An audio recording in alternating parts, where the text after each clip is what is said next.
From the time our first record came out, February 1974, within a year and a half, we were headlining Anaheim Stadium. 43,000 seater, sold out. Seems to be the rock group Kiss. Kiss inspires incredible passion. But why Kiss? Because that's what's in now.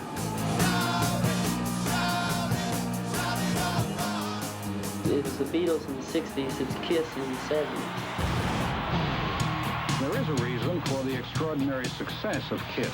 It has something to do with their music, but it has more to do with the way they are hyped and packaged. That's the genius. Essa é uma das coisas geniais dessa banda, os personagens. The makeup seemed A maquiagem parecia inventar uma personalidade para cada um. for each of them. E fora do palco, eles eram tão misteriosos quanto no As palco. mysterious as they were on stage.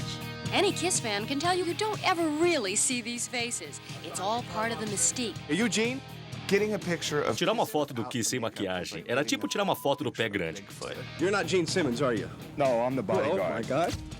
We guarded our secret. And there was a $25,000 reward on our heads. People magazine got this shot of Paul and actually got the film away from Paul's bodyguard.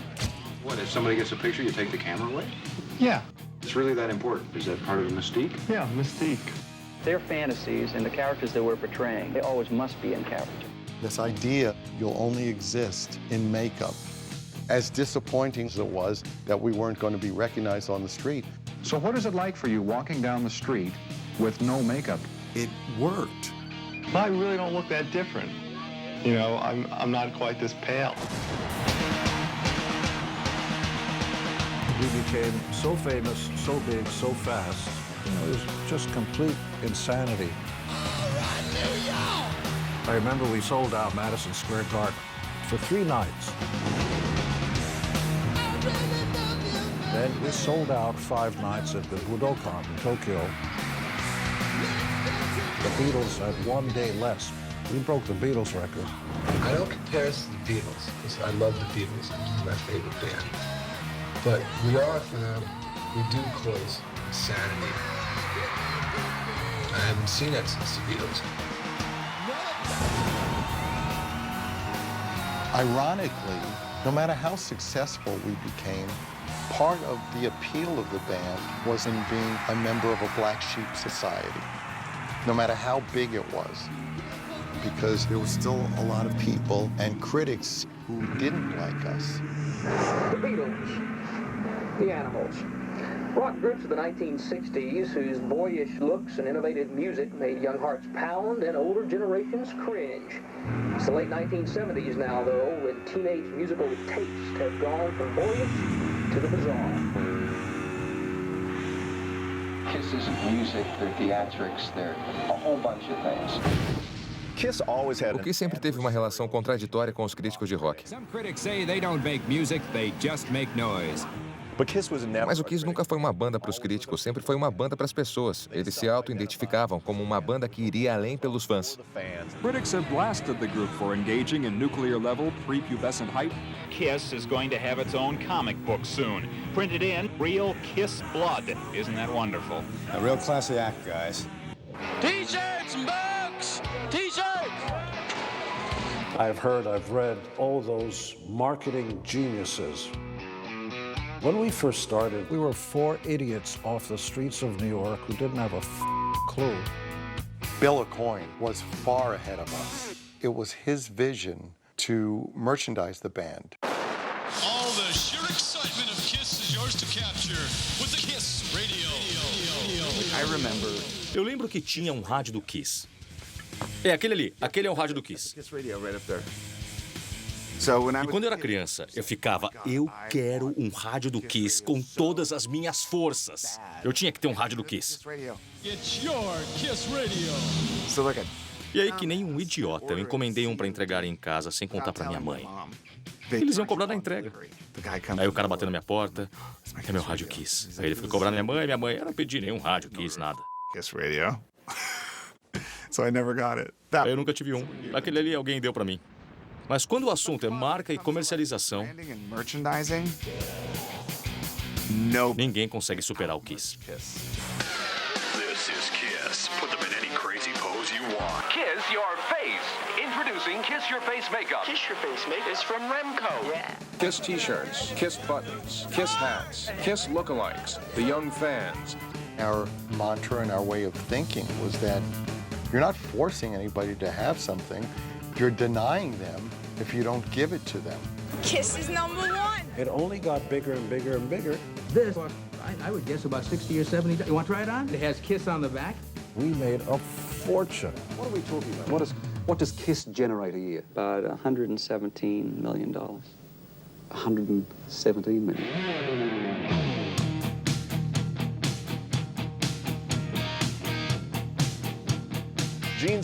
O Gene Simmons tem uma sala na casa dele que tem todos os produtos do Kiss da história. É uma loucura, é tipo um museu muito irado. We make everything from Kiss condoms to Kiss caskets. All together now. We'll get you coming and we'll get you going. We've literally had thousands of licensed products. But again, with anything to do with Kiss, you're talking about different personalities within the band. The first one was Happy, and I thought, well, that's kind of a cool thing, like a lunchbox. I'll carry one of those around myself. I thought it was cute. And then more and more cute things, I called them, starting to happen. And I realized that the band, this kick-ass band that came from the streets of New York, we lost our edge. We were becoming dolls. We always had a message, Kiss, and it was totally the rock and roll online party every day. And that was going out the window when I saw it. I hated it. We weren't a rock band anymore. I called Bill Coyne and told him that this is terrible. Once money and fame and licensed products came in, we started to move away from the magic that was all four of us. We love you! That certainly was the crack widening.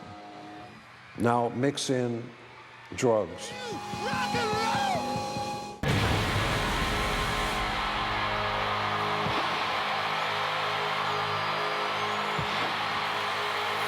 1977, we're at the peak of our popularity, but there was trouble in paradise.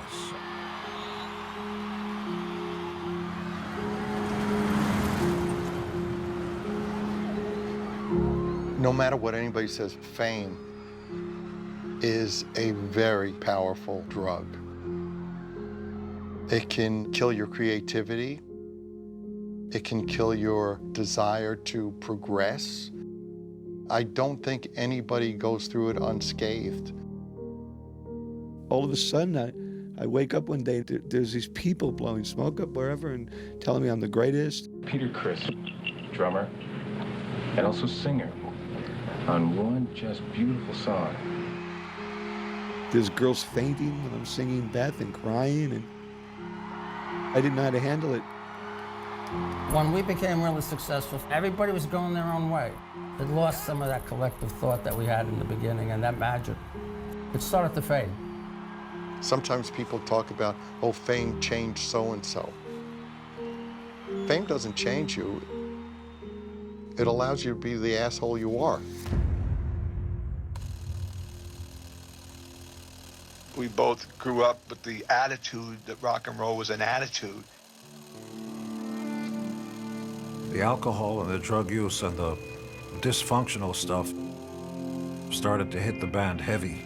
Let's just say I'm the Keith Richards of rock and roll in America. As far as Ace,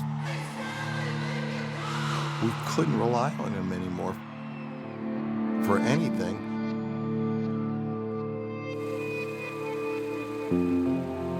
When you're in the studio and you have to get a part done before the person who's playing it passes out, that's really a shame. Yes, it was sad. It was also a drag. What do you represent? Destruction. Destruction. Yeah, I'm a drummer. If we stood in front of the drums during a concert, he threw sticks at us. In his mind, the entire area in front of the drums was a no-fly zone. Insane. Peter was undependable, was erratic, dark cloud, didn't show up at meetings, all that stuff. Ace and I, we looked at it as it was a party. Rock and roll was to let it all go, hang out, have a great time. It had nothing to do with sitting in the office with a shirt and tie and figuring out what beat goes where. What's great about rock and roll is performing. What sucks is the traveling and all the other bullshit besides performing. There were two sides to Ace and Peter. I'll always love Ace and Peter in the early days. They had the drive. Nothing's gonna stop me, I'm gonna make it. And on stage, rock stars. They gave it their all. But as success and money and fame started to come in, they succumbed to it. I have to say, in all honesty, I did too. I succumbed to fame, but not with chemicals and alcohol, but with ego. What a way to make a living. Grand delusions of myself. Power, money, and girls. My ambitions grew bigger, my appetite grew more. If a day went by and I didn't have companionship, it was a disaster. Hey, if you thought you saw another celebrity in the audience tonight, you probably did. Cher Bono was here. I started seeing Cher at the time, and then her best friend, Diana, which that didn't last long. It's easier to look at somebody who's suffering from alcohol and drugs and kind of say, you got a problem, buddy. Mine was more hidden, being full of myself, if that's what it was. We were a bunch of guys hiding behind masks. In my case, it was you're Superman, and you're on stage, and you're the envy of the people who were there, but nobody knew. I had this deformity, born basically without a right ear. Even the band had no idea. Gene didn't know about my ear because I covered it so well. And I grew my hair past my shoulders. I listened to people tilting my head. It was this big secret that was at the core of my being. But I tell you, it's this crowd that's gonna burn this place down! I was still very much the same guy that I had been before the band succeeded. The only difference was, now I was famous and I had this persona. Is everybody ready? So the stage was not only my escape, but it's where I wanted to live. Rock and roll!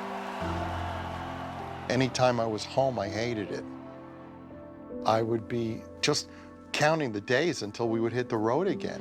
Rock and roll! And that didn't make it any easier for the guys in the band.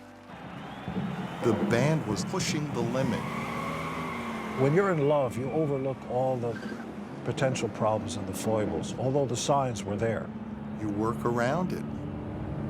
But we were about to go over the cliff. BM Movies. Oferecimento Volkswagen Taos.